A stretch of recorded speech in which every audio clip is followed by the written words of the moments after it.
기출유형 6번째, 재질감과 빛과 운동에 대해서 공부해 보겠습니다. 시각 요소와 겹치는 부분이 있는데 조금 더 세부적으로 알아보겠습니다.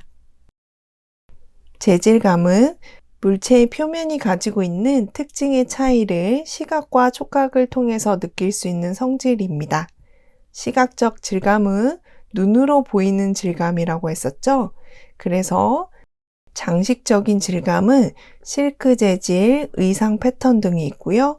자연적 질감은 나뭇결 무늬, 대리석 무늬 등이 있습니다. 기계적 질감은 사진의 망점, 사진을 자세히 보면 점으로 보이기도 하는데요. 그것을 말하고요. 인쇄상의 스크린톤, 모니터의 주사선, 모니터를 사진으로 찍게 되면 물결 모양처럼 보이는데 그것을 주사선이라고 합니다. 촉각적 질감은 눈으로 볼 수 있을 뿐만 아니라 손으로 만져서 느낄 수 있는 질감입니다.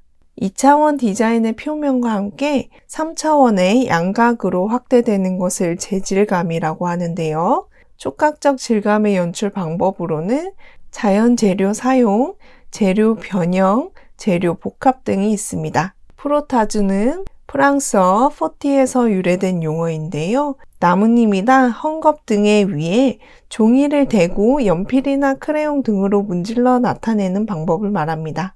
막스 에른스트 같은 초현실주의 화가들이 자주 사용합니다.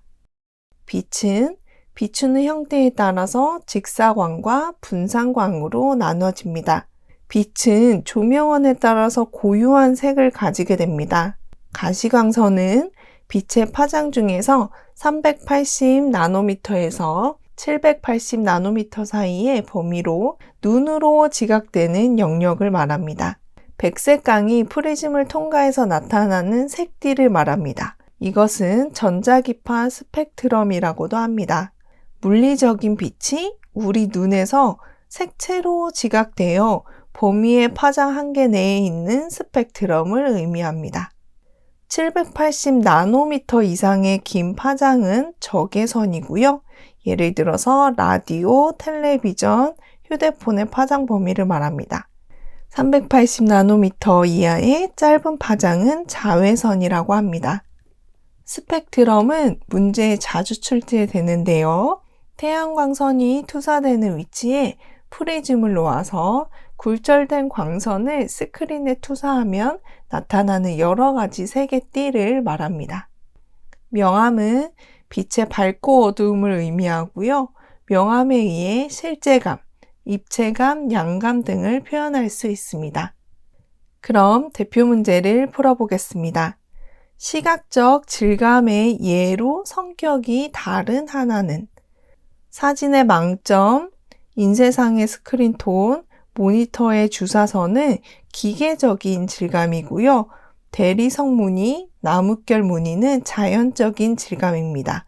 그래서 성격이 다른 하나는 3번입니다. 태양광선이 투사되는 위치에 프리즘을 놓아 굴절된 광선을 스크린에 투사하여 나타난 여러 가지 색의 띠를 무엇이라고 하는가? 정답은 3번 스펙트럼입니다. 태양광을 프리즘에 통과시키면 무지갯빛이 나타나는데 이것을 스펙트럼이라고 합니다. 가시광선에 대한 설명으로 옳지 않은 것입니다. 380나노미터에서 780 사이의 범위로 눈으로 지각되는 영역을 말한다. 맞고요. 백색광이 프리즘을 통과해 나타나는 색띠를 말한다. 이거는 스펙트럼인데 스펙트럼은 우리 눈에 보여지는 가시광선이니까 맞고요. 라디오나 텔레비전, 휴대폰의 파장 범위를 포함한다. 이것은 적외선에 해당이 됩니다. 그래서 옳지 않은 것은 3번이고요. 전자기파 스펙트럼이라고도 한다. 맞습니다. 물체의 표면이 가지고 있는 특징의 차이를 시각과 촉각을 통해서 느낄 수 있는 성질은 정답은 4번 재질감입니다. 1번 색감은 생을 통해서 받을 수 있는 느낌이고요. 2번의 항상성은 시각적 자극에 변화가 생기더라도 대상물 자체가 변하는 것은 아니라고 지각되는 성향을 말합니다. 3번의 고유성은 어떤 물체가 가지고 있는 고유한 성질을 말합니다. 인간이 볼 수 있는 가시광선 파장의 범위는 반복해서 나왔죠. 정답은 1번 380에서 780 나노미터입니다. 촉각적 질감에 대한 설명으로 옳지 않은 것입니다. 1번 촉각적 질감에는 장식적 질감, 자연적 질감, 기계적 질감이 있다. 이것은 시각적 질감에 해당되는 거죠. 눈으로 볼 수 있는 질감이기 때문에 아닌 것은 1번입니다. 촉각적 질감은 눈으로 볼 수 있을 뿐 아니라 손으로 만져져 느껴지는 질감이다. 맞고요. 촉각적 질감은 2차원 디자인 표면과 함께 3차원 양각으로 확대되는 것이다. 맞습니다. 촉각적 질감의 연출 방법에는 자연 재료 사용, 재료 변형, 재료 복합 등이 있습니다. 수업을 여기서 마치겠습니다. 수고하셨습니다.